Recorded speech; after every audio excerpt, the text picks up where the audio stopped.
ఏది చెప్పినా కూడా, అంటే ఈరోజు ఉపాధి హామీ ఉందనుకోండి, అది మోడీ గారు ఇస్తున్నారు. కోటాలో బియ్యము మోడీ గారు ఇస్తున్నారు.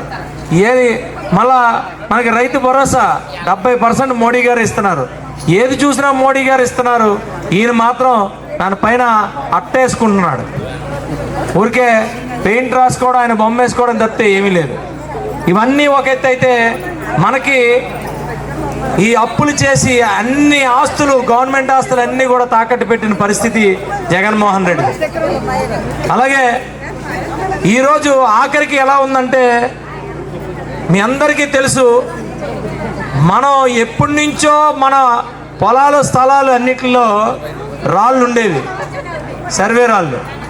ఈరోజు ఆ సర్వే రాళ్ళు తీసి జగన్ అన్న అని చెప్పి సర్వే రాళ్ళు వేయాల్సిన అవసరం ఏముంది? ఒకసారి ఆలోచించండి.